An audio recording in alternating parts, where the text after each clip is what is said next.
Hello மக்களே, welcome back dream uniform. So இந்த வீடியோவில் 30 டேஸ் ஸ்டடி பிளான் பார்த்துட்ருக்கோம். நம்ம இது டே 2. இது வந்து சிந்து நாகரிகத்தோட ஒரு சின்ன மைண்ட் மேப் மாதிரி நான் செட் பண்ணியிருக்கேன். இதில் வந்து 2 பார்ட்டாக பிரித்து நம்ம வந்து கொஞ்சம் கொஞ்சமாக பார்க்கலாம். ஸோ ஃபஸ்ட்டு வந்து சிந்து நாகரிகம் அப்படின்னா என்ன அப்படின்னா, இது வந்து 2 முக்கிய பழமையான நகரங்களை கொண்டிருக்கு. என்னென்னு பார்த்தீங்கன்னா ஹரப்பாவும் மொஹஞ்சதாரோவும். தற்போது இது 2 நாகரிகமும் எங்கே இருக்குது அப்படின்னு பார்த்தீங்கன்னா பாகிஸ்தானில் இருக்குது. சிந்து நாகரிகம் தான் மனித வரலாற்றிலேயே மிகவும் பழமையான அதுவும் முன்னேறிய நாகரிகங்கள் அப்படின்னு சொல்கிறாங்க. முக்கியமான பாயிண்ட் என்னன்னு பார்த்தீங்கன்னா, நகர அமைப்பு எப்படி இருந்துச்சுன்னா நேர்த்தியாக இருந்துச்சு. சுடுமண் செங்கல்கள் மற்றும் பல அடுக்குமாடிகள் வந்து இதில் வந்து கொண்டிருந்துச்சு. என்னன்னு பார்த்தோம்னா ஹரப்பா மொஹஞ்சதாரோ.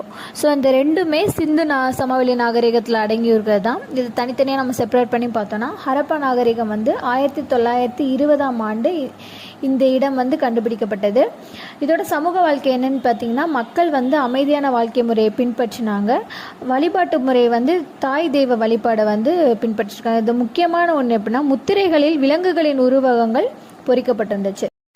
பொருளாதாரம் மற்றும் தொழில் என்னென்ன அப்படின்னு பார்த்தீங்கன்னா, கோதுமை, பார்லி மற்றும் பருத்தி இதை வந்து உபயோகப்படுத்தியிருக்காங்க. அப்புறம் வந்து காளைகள், ஆடுகள் மற்றும் செம்மறி ஆடுகளோட பயன்பாடு அதிகமாக இருந்துச்சு. வெளிநாடுகளுக்கு கடல்வெளி மற்றும் தரைவெளியில் வந்து வர்த்தகம் வந்து மேற்கொண்டிருக்காங்க. நெக்ஸ்ட் என்னன்னு பார்த்தோன்னா மொஹஞ்சதாரோ.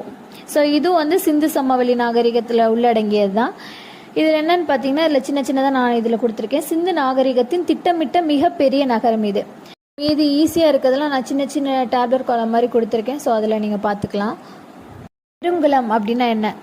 மொஹஞ்சதாரோவில் வந்து மையப்பகுதியில் பெரிய நீச்சல் குளம் போன்ற ஒரு குளம் வந்து அமைக்கப்பட்டது. அதுதான் பெருங்குளம். இதோட பயன்பாடு என்ன அப்படின்னு பார்த்தோன்னா, இது சடங்குகளின் போது மக்கள் புனித நீராடுவதற்காக பயன்படுத்தப்பட்டன. ஸோ சில பேர் அங்கே இறந்து போகிறாங்க அப்படின்னா அந்த சடங்குகளை மேற்கொள்வதற்காக ஒரு புனிதமான ஸ்தலமாக, அதாவது அந்த புனித நீராடுவதற்காக பயன்படுத்தப்பட்டு இருக்கலாம் என்று ஆய்வாளர்கள் வந்து கருதுகிறார்கள்.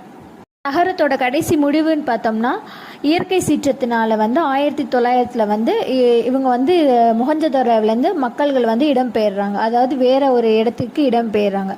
அப்படியே இந்த மொஹஞ்சதாரோவோட நிலை வந்து முடிவடையுதுன்னு சொல்கிறாங்க.